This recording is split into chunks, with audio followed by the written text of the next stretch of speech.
This is Church of Uganda Family TV. Enriching lives. Regulated by the Uganda Communications Commission. Issues at hand.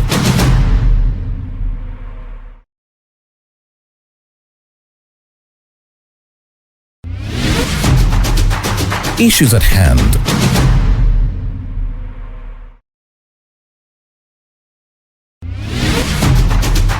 Issues at hand.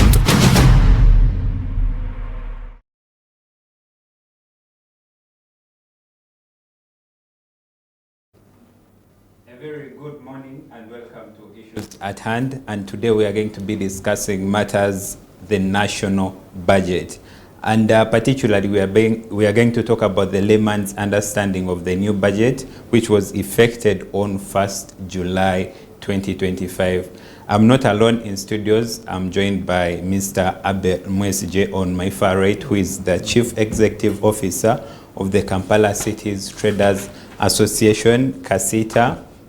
And in the middle, I have Ms. Christine Biryingiro, who is the Program Manager at the Anti-Corruption Coalition, Uganda. Gentlemen and lady, welcome to the show. Thank you.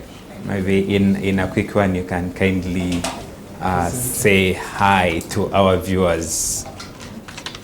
Representing CACITA. Good morning, ladies and gentlemen. I hope you had a nice weekend. We want to thank everybody that has come to their places of work, and we ask God to guide you through this week. Thank you. Good morning, ladies and gentlemen, all our viewers out there. And it's good to be here once again to discuss issues at hand, what is breaking news in this country, but also that we are beginning the new budget year.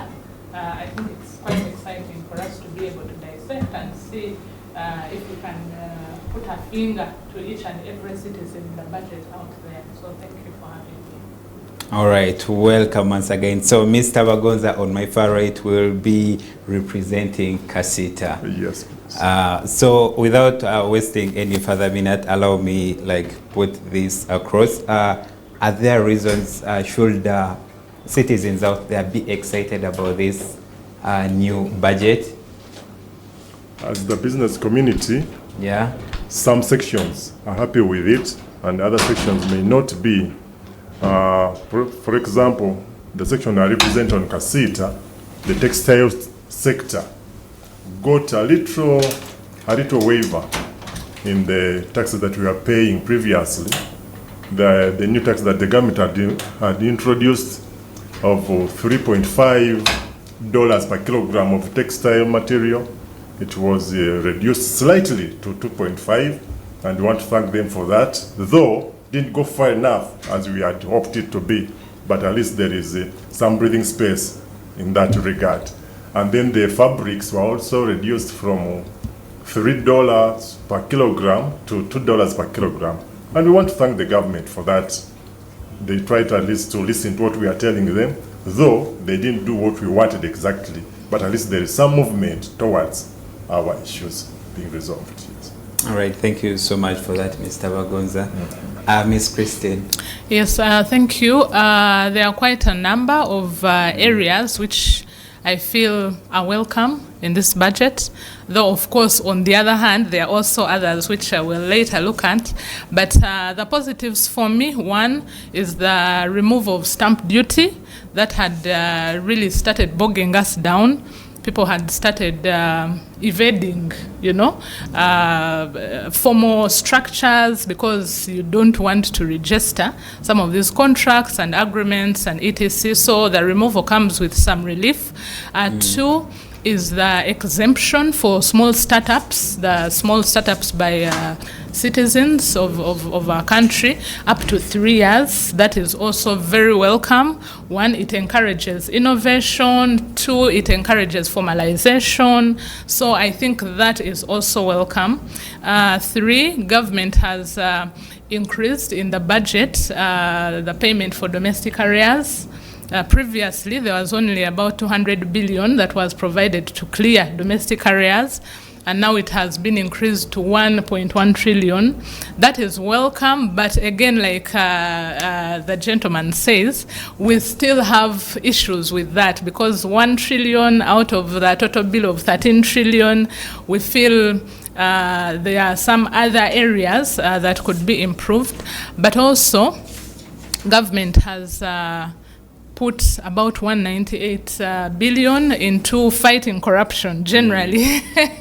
While that is also, like welcome and good, but we shall also see, on the other hand, these allocations, sometimes we want to know what they are going to do and where exactly they are going within the budget. So for me, those areas are welcome. Government has done much and has done well, but a lot more needs to be done. Well, thank you so much, Mrs. Christine, for that submission. Now, I'm sure people out there, they're asking themselves, which sectors have walked away with the lion's shares? Okay. So one, of course, we see human capital development is always at the top. And again, in this financial year that we have started, it still takes the leading share. Of course, we don't even talk about debt, because debt servicing always takes the biggest share. Yeah. So when we come to now our budget, we have human capital development taking about 16%, which is an 11 trillion shillings. But while that is good, we still have concerns, because while we have education in there, we have health in there, we see them continue to struggle. Last week, I was in Napak. Napak district is in the Karamoja sub-region, and quite a number of facts were concerning, because as chatting with a few officials there, in the district, in the education department, and I got to learn that there's a sub-county called Poron. Now in Poron sub-county, there's no government facility whatsoever, no health center, no education institution in the whole sub-county. Number two, I also got to learn that out of the 59 parishes in the whole district of Napak, only 35 of them do not have schools, government schools within the parish. And yet we have a policy that says at least every parish must have a school, a UPE school. But now the most concerning one for me was that the whole district, again of Napak, has about 47,000 school-going age children or pupils, you can say that. Yeah. That is between 6 and 12 years. That is P1 to P7. So out of the 47,000, only 11,000 are actually in school. So you have about 36,000 children in a district that are are ideally supposed to be in school but are out of school. So even with some of these, when the budget is read, the picture that is painted is so rosy. They'll tell you, human capital development, it has the largest share. Yeah. And in there you have the sectors of education, but when you go down to the nitty-gritties, you find, and this has not been provided for in this budget that we are now implementing. So these are some of the concerns for me, beyond just the rosy figures in the budget. When we go down to the actual, to the grassroots, what are these figures, or what is this budget contributing to some of these, citizens of ours? So should we be worried about the implementation still?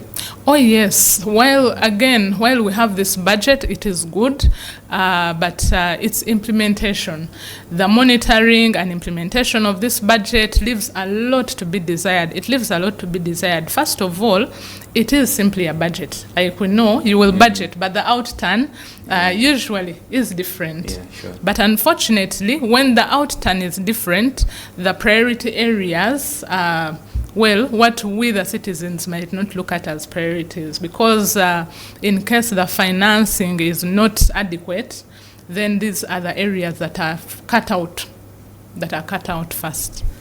Oh, all right. Thank you so much, Mrs. Christine.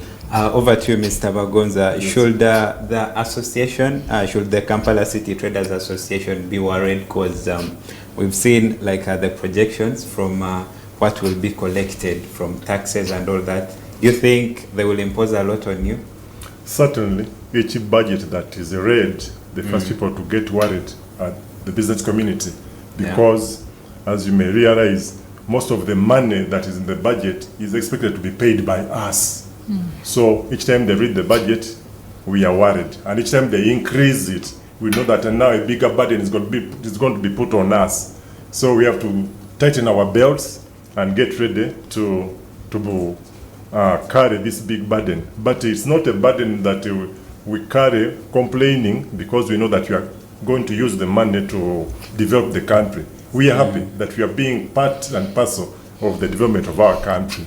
But the problem we are having is in the way we are handled. We actually, as a business community, this I'm telling the government and URA mainly, we are tired of you always waiting for us to first close our shops, go on strike, then you do things the right way. Like now let me give you an example of IFRIS. We had a very big fight with IFRIS. Actually, the president even came to Kololo to meet us over IFRIS. And our argument was simple. IFRIS depends on, it uses technology for you to implement it. And most of our people don't know this technology. It has to be introduced to them gradually. You teach them and introduce them to this technology.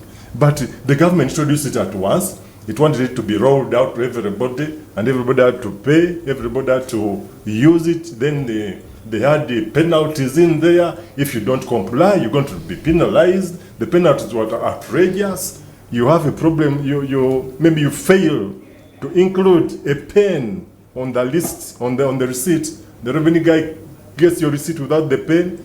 The penalty is 6 million. The pen is 500 shillings. So the penalty was so outrageous. But we are happy that now the government listened to us the hard way. They learned the hard way. And we lost a lot of money. As business community, we lost a lot of money during that season.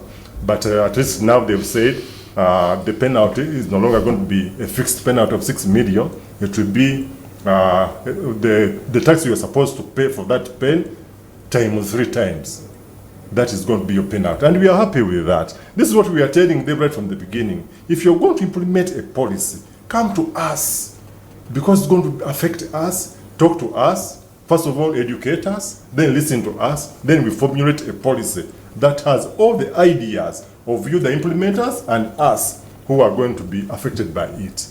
But the government sometimes doesn't listen, and we are having a problem with that. As I told you earlier, they reduced some of the money that we are supposed to pay for the taxes on the textiles. But still, that still is too high. We are saying we wanted it to be even lower than that, because for the government to get this money, even me as a businessman, I should survive. Yeah. But when you think of just taking money from me and not minding how I get this money, whether I have a family to look after, whether I have kids to take to school, whether I have people to take to hospital, you don't mind. All you want is your money. That's not right, because we are all Ugandans. At the end of the day, the government and us, the business people, we are all Ugandans. So we should work together. There shouldn't be this friction. Why should we fight over something that is very easy? We want to develop our country. We want to pay our taxes, but the taxes should be fair. And that's what we are telling them. All Otherwise, right. as a business community, each time the budget is read, we worry a lot. We worry a lot. Yeah, indeed, we depend a lot on you guys, Yes. the business people. So the traders have no issue paying taxes. They just need fair policies. Certainly. We have no issue paying taxes. The government, I don't know why they are adamant, but some things, if you just sat down and watched these traders the way they do their things, you would know why they do them. If you wanted to maybe to do something with them, you come to them and you help them with what they are doing, but not for you to come and tell them what you want them to do. No, that is a little bit difficult. It's a little bit difficult. So I think according to your statements, they've not been involving you in a lot of decision making. Not as much as we would want to. They've tried. I can't blame them that they don't. They've tried. like my association Kasita has been engaging the government, it has been engaging URA and Minister of Finance on several issues. And we thank them for coming out in that regard. But they don't go down enough. They are still somewhere where they are stuck. On the surface. Yes, we need to go deep inside so that everybody knows that they own this budget, they are going to contribute towards it, so then you won't have anybody fighting you. But if you just bring the budget and impart it on them, you're going to get some resistance. Yeah, indeed. Thank you so much, Mr. Bagonza. Now, Madam Christine, are there initiatives in place to tackle this problem of implementation or corruption or mismanagement of the funds? Yeah, actually, just before I go to that, I wanted to supplement Mr. Bagonza. Please do. We always see government say, and we know, well, that's what we are told, that we are a private sector-led economy, right? Yes. But every time they read the budget out there and you look at the incentives, you know, the environment for the private sector to thrive, you actually seem to see it, you know, go down, sink and sink more. Just this financial year budget alone, you find that despite the 1.1 trillion that is going to clearing domestic arrears, you'll find government is going to do even more and more borrowing from the domestic scene. What that does is push them out, actually. So instead of, you know, like giving them that soft cover and cushion for them to develop and, you know, so they give us these taxes, you'll find that out of the budget, the total budget, 51% is going to be from URA. That's the 37 trillion. And then you have the 49% coming in from borrowing. Now that borrowing, that is 35 trillion. So 21 trillion is going to come from the domestic scene out of the 35. So even when they say we are clearing arrears to 1.1 trillion, that's just like 3%. How much of that is going to support the private sector? One. But two, can we as government get out? Because we know the effect. When the government comes to borrow internally, then the private sector cannot borrow. The interests are very high, it becomes very hard for them to do business. So increasingly we see government doing that more and more. The projection for this year, sorry to interrupt, are we going to borrow more than what we will generate? Yes, last year the borrowing domestically, because externally that one has reduced, and automatically, because you can't keep going if you're borrowing, if your habit, you know, of paying back is seen as not very good, then the other ones will not continue lending to you, or they'll make it hard. So what government does, it comes to its comfort zone, because internally you will not refuse, you trust government. So we are going to borrow domestically 11 trillion. That is new borrowing, up from 8 trillion the previous financial year. Domestically borrowing, fresh borrowing. And then there's what we call domestic debt refinancing. Now, that one is going to be 10 trillion. What that means is that I come to Mr. Bagonza, I borrow some money from him, and then I promise to pay in a year. Then when the time comes for paying back, I'm unable. But I do not want to default. So what I do, I either tell him, now lend me that money and I pay it back, and then, you know, it continues like that. This is a very interesting discussion. Let's take a quick commercial break. We'll be right back and with the discussion. Issues at hand.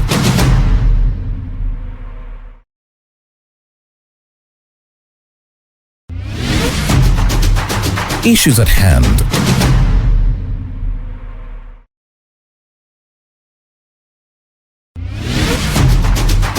Issues at hand. From that commercial break, we are still continuing with that discussion, and today we are discussing the layman's understanding of the new financial budget for the year 2025-2026. Which was effected on July 1st. And with me in studios is Mr. Bagonza from Kasita, and also Mrs. Christine, the program manager at the Anti-Corruption Coalition of Uganda.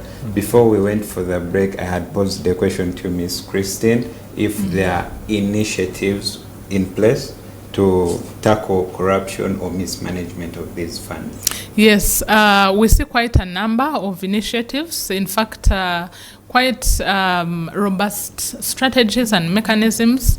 We have a number of institutions and we have a number of laws aimed at fighting corruption, including policies as well. But we see that they seem to be ineffective for one reason or the other. We have a number of accountability institutions. You have the Inspectorate of Government, you have the ODPP, that's the Directorate of Public Prosecutions, Office of the Auditor General, and quite a number. And some of these institutions have come up with creative ways of fighting corruption. Yeah. Those that have tried to engage the citizens, especially working with CSOs, seem to have gone even further because we believe that partnerships are key in fighting corruption. I'll give you an example of the what we call the CMS, the contract monitoring system, that has been introduced, actually introduced in 2022 by the PPDA, because like you know, procurement accounts for the highest number, the highest percentage of corruption. So with this innovation, we see that increasingly citizens are now coming up to report irregularities. It's right now in effect, like? Yes, it is actually working. The PPDA has entered into official or formal working relationship with about 32 civil society organizations by end of this year at least. And we see that these civil society organizations have also constituents in terms of citizens that they work with. And so they train these citizens, and these citizens have used this system. We are happy with it, really. The PPDA, because complaints have come through, complaints have been sorted at that level. And we also have the CFP, the Citizens Feedback Platform by the Office of the Auditor General, where citizens are able to at least try and be part of the audit process. You see, you flag out areas that have corruption in public service delivery, and then you report them. So these two are using e-technology, electronic technology. They are apps on the phone, and this can be used. But we also see that some laws, like the Anti-Corruption Act, were amended to provide for asset recovery. Those who have, you know, the corrupt, those who enjoy the proceeds of corruption, because we know the biggest motivation for the corrupt is, what am I looking at, you know? Yeah. If I have my 1 billion, I can go to prison for 1 month or 2 years, but I'll come back and find my 1 billion waiting for me. So that is the motivation. So if we can remove that 1 billion, then perhaps there will be no reason to be corrupt, you know? So if we recover those assets, then we perhaps will reduce on the corruption. So these provisions are there, but the implementation is not as strong as we would want, because what experience has shown is that the process, for you to recover those proceeds, for example, you have to go through the whole laborious court process. And you know, our court processes in Uganda, a case can even take 5-7 years. So by that time, perhaps the person will have moved the proceed of corruption, or will have tampered with it, really. So what we are pushing for now is for non-conviction based asset recovery, because most of us citizens where we live, there are those well-to-do or even the corrupt, and you see them, you know, construct buildings day and night. You see posh, you know, malls and etc. And you usually know this is attached to this person. So if the IG can come and take that property, you know, proceed against the property and first leave the person, that is quicker, and we believe that would help us gain much more money in the quickest way possible, because some of these institutions like the IG, they're actually exploring this. They are doing the non-conviction-based recoveries, but this is through mutual understanding. So I know you have been corrupt, you have all this, can we negotiate? Can you bring back, so that maybe I don't take you here or something. So that wouldn't be so effective, but if we made a law that is specific for that, I think that would be more tough. Then again, I believe what we don't have and would help us in as far as reducing or addressing corruption is concerned is a witness protection law. We don't have a witness protection law in Uganda, and that is one thing we are pushing for, because we have found that witnesses fear to come out. We are now going for the elections. So it will be a program like I see in America, it's like WITSEC, something where they can put you at least in protective custody or somewhere safe. Yes, some of those are ongoing. They're actually in practice, they do to an extent, but there are some of those, especially high-level corruption incidences or cases. Take an example, we usually refer to the Mabati scandal. At least most of us know the Mabati scandal. I remember they were saying there were over 50 officials that were involved, including MPs and etc. But we see about 4 or 5 that were, but even then, the 4 or 5, we don't see any convictions or successes. And one of the reasons is because if you have evidence against one of these high-level politicians, or officials, how will I come out and confidently give my testimony against this person when one in the community back there, you remember when they had taken in Mr. Lugolobi Amos, and then his people were saying, leave our person alone. They all come, they are showing support. So those are some of the challenges. If you give testimony, then the community itself will just push you aside and they'll target you. But also these highly placed officials will threaten you, they'll come for you.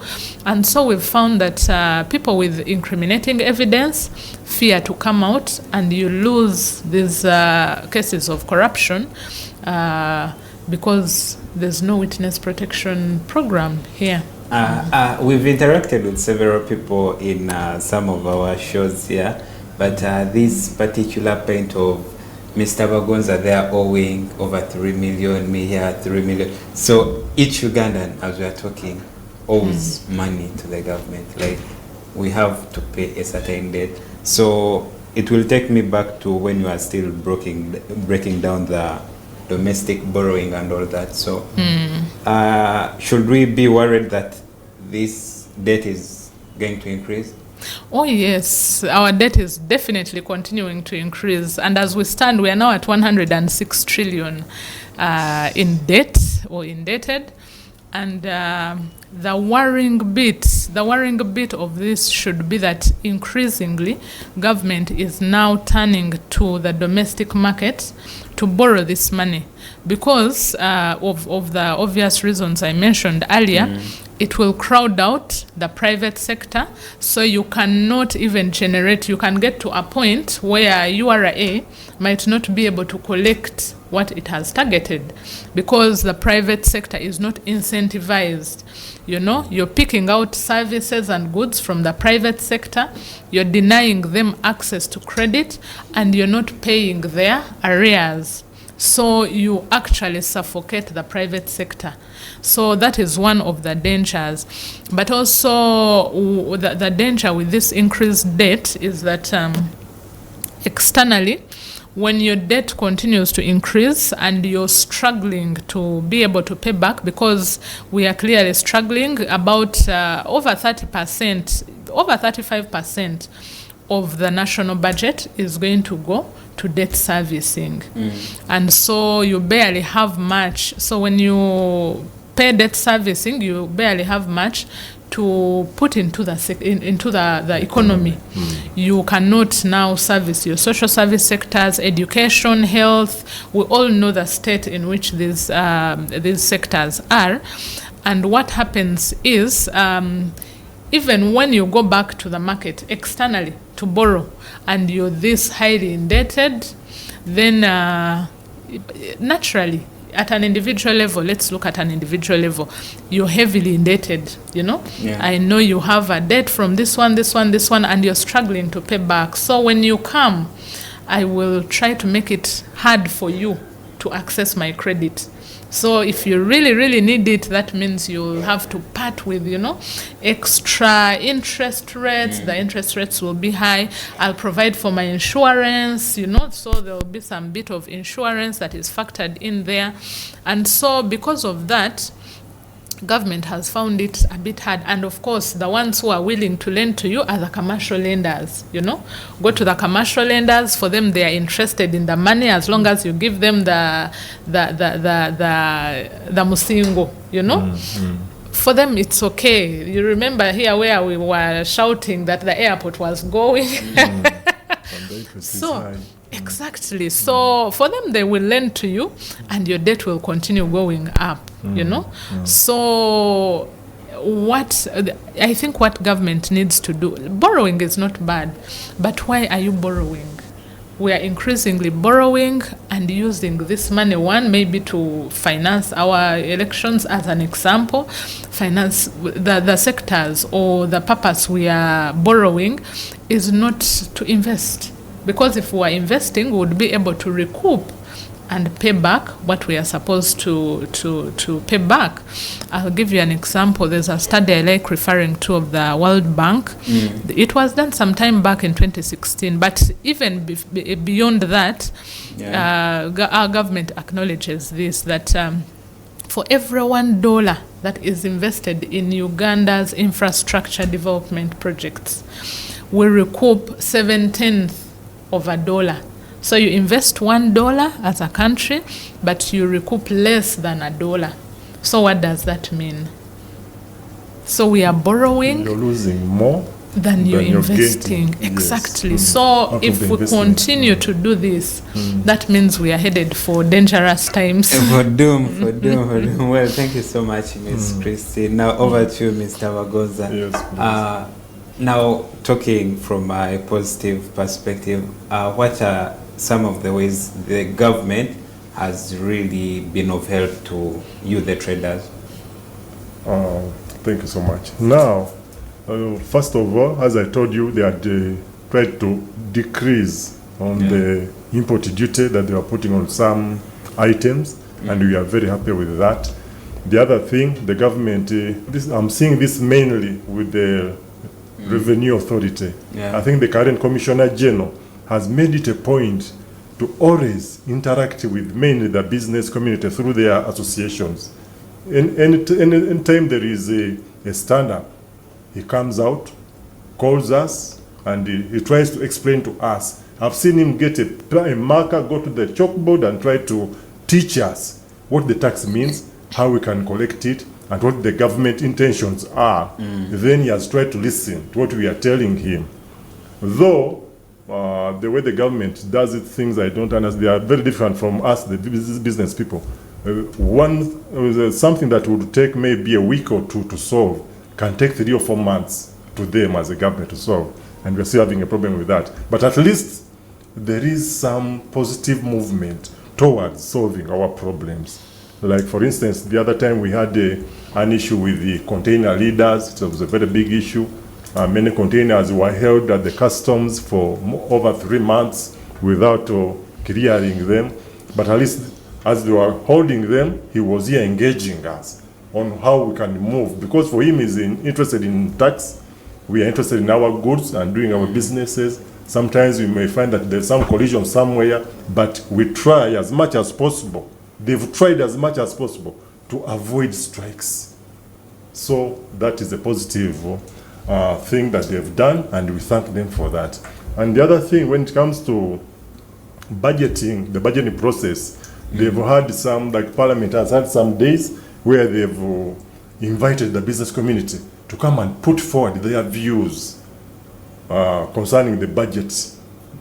And some of our views have been captured, though others have not. But at least for the few that have been captured, we thank them for that. Those are the positives. But as a business person, you understand that I have very few positives and I have more negatives. So your question was about positives. Those are the Yeah. two I have. But if you want the negatives, you can take the whole day here when I'm just outlining them for you. Yeah, So we have very few positives and very many negatives. And at least we must thank them for the Alright. positives that they're giving. All right. Now talking about the positives, do they extend like credit services to you guys? Like, do you get money from them for startup and other things? Or maybe they are trying with the Myoga and the PDM, but when you look at the figures, you just cry. You can't tell me you're giving 100 million to a whole parish of around 17,000 people. You're giving them 100 million. You want to develop them.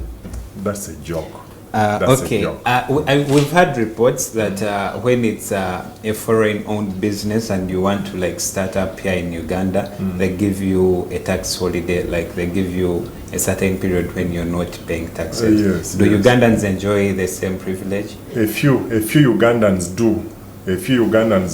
But I think the government is mainly concerned with the foreign direct investments. I think they want to attract that. That's why for the foreigners, it's almost automatic for a foreigner to get this tax holiday. For a native, for a citizen of Uganda to get that tax holiday, one, you have to be connected. You know those connections we have in politics. You have some politicians, some godfather, somewhere for you to get it.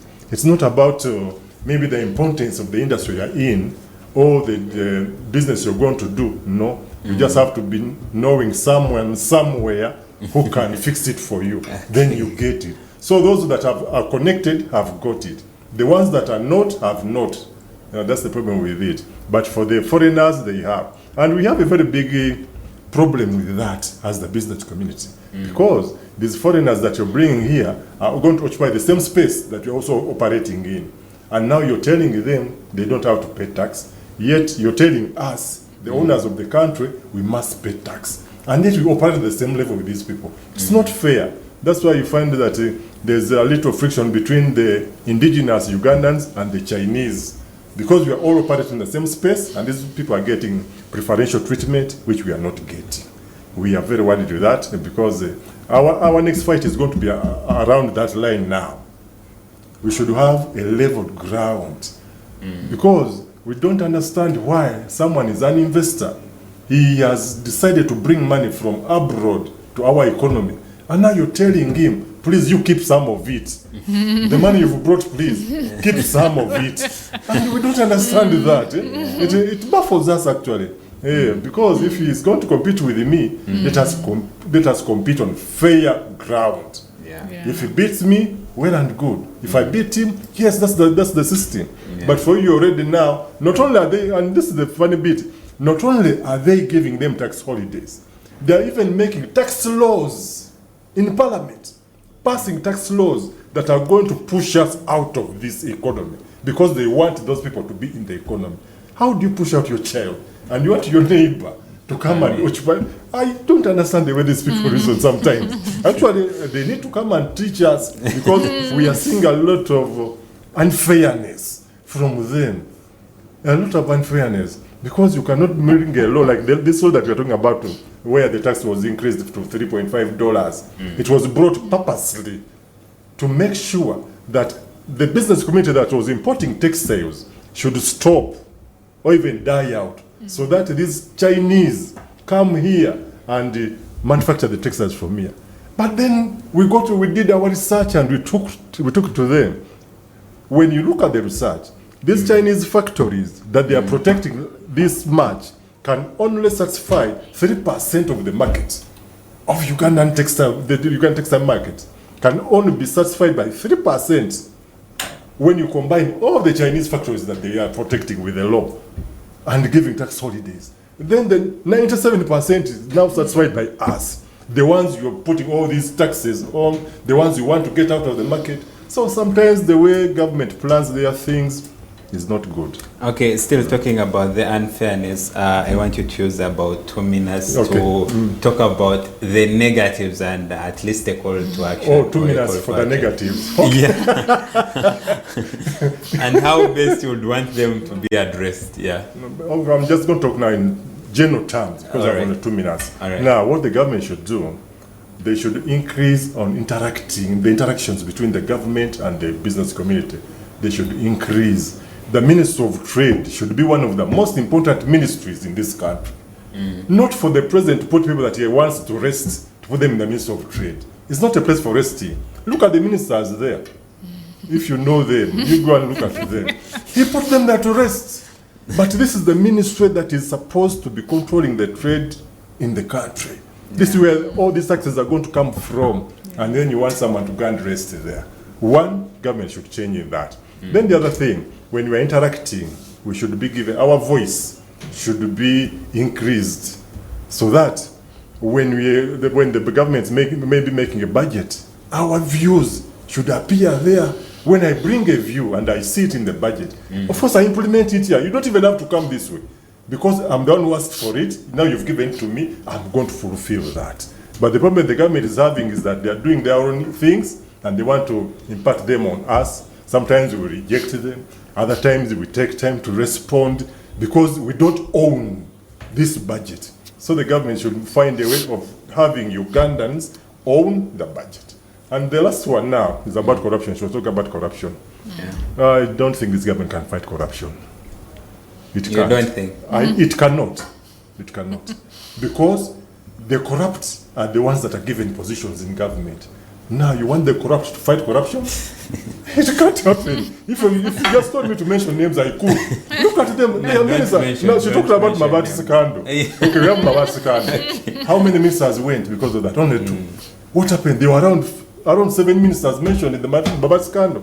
And what pains me so much is that all the 7 received the Mabati and they acknowledged the receipt of the Mabati, but only 2 were taken away. What happens to these others? Why should you do such a thing? If someone accepts responsibility, let them accept accountability, let them accept responsibility. They step down. If they don't step down, chase them. It shouldn't be selective application of yes, the but when you tell me a Mabati thief is now a big person in the government and you're telling me that they are going to fight corruption, no. Okay, thank you so much, Mr. Wagonza. Now, Ms. Christine, take it away from there. Do you think the government can't fight corruption? Actually, he entered into my parting shots, but corruption is so ingrained in our society. It has become part of the fabric of our society. And so while I appeal to government, the president has come up so many times, even during the State of the Nation, I think even budget reading, he underlined corruption. He said it's now we've had the hakuna chisanje, hakuna mchezo, and then other contradictory statements of don't touch them, at least they are investing here. So, we are getting mixed signals from up there. But I want to appeal to the citizen because I want to just appeal to the ordinary citizen because the citizens have glorified corruption. Even when you want to fight corruption, the citizens, continue. And we know we are going in for the election. Now, bribery is an offense. But I haven't seen anyone convicted of that offense for, bribing during elections. So for me, my plea is actually to the ordinary citizen. We are the ones who are affected. When drugs are not in the hospital, we are the ones who are crying. But when you go to elect, your leader will give you soap and salt, and then you will give them the vote. So I want the citizen to understand that when you give this person a vote, because you've asked for a bribe or he has given you a bribe, then do not complain, because when he goes to his office, he's going to get that money back. By all means, people are selling properties, they are getting loans, by the way, to inject into politics, into elections. And now this is not money that you're investing and then you're going to get profit. No, when the person gets there, they have to get this money by all means. Sometimes that's why they say we get the leaders that we deserve as a society. Yes. So when you take your child to the hospital and there's no drug and the child perhaps dies, just know you're the one responsible because you voted the other person in office. Actually, I think last week I was at a meeting with the IGG, and she gave us a really good example of the corrupt. This person is perhaps your neighbor. He is stealing money for maybe hospitals and etc. Your child or your spouse has gone to hospital, and the person will come up. It will not even help much, and then the person dies because maybe they were asking for a bribe or something. So you, the corrupt person who took that money, you're the one who will bring a whole sack, maybe 5 million for the coffin. You're there, you give them money. And this person is so excited and they say, no, don't touch. So the next time they see you arraigned in court for corruption, this person is the one who will first take to the streets. That you're arresting my neighbor is a good, but this is a person who is taking away all the resources that would have helped you. So my appeal is actually to the citizen. Please do your part. If you vote the corrupt, then expect anything. All right, thank you so much, Miss Christine. Mr. Wagonza, I'm going to come to you, I think, in half a minute. Now, this last message from you should be to your fellow traders. Our traders, first of all, we thank you for always developing this country, because the development of this country lies on our shoulders, as you know. We ask you to keep on engaging these parastatals, the government ministries, and all the departments in government that are dealing with the things that we are doing. Don't shy away from them. They are in those offices to serve us. Go to them in case you have any problem. Go to them and ask for a service. Demand for a service. If we demand for these services as a business community, we shall get them. We've tried and we've seen that it works that way. But if you shy away, you're going to be penalized, you're going to be squeezed in a corner, and you may get out of business just because you shied away. Go to them, ask for services. All right, thank you so much, Mr. Wagonza. The traders, you've had the call. Mrs. Christine, any last remark, briefly? The last remark for me again is one, let's look at the budget. Let's take interest because now it is being implemented. Let's each citizen look out for where they are in the budget. Let us monitor beyond government giving us these figures and saying we are giving this to this. Let's actually go out there and be sure that that is what is given. If it is not, then we'll get back. Because we know at some point there will be supplementaries and etc. Let's just follow the budget, how much, and all this information is usually published on the Ministry of Finance website. They publish information for how much is going to your parish, to your sub-county, even to the facilities. So let us do the monitoring by ourselves, even as our members of parliament either help us monitor or they are too busy with elections. Let's help ourselves, and then I think that's the only way we can benefit from the budget. Thank you so much, Mrs. Christine. To our viewers, thank you so much for watching Issues at Hand. This marks the end of today's show. We've been discussing matters financial budget 2025-2026, which was effected on July 1st. And with me through the discussion was Mrs. Christine Biryingiro, who is the program manager from the Anti-Corruption Coalition Uganda, and Mr. Wagonza, who has been representing the Kampala City Traders Association. From me and the team, it's a good morning. Issues at Hand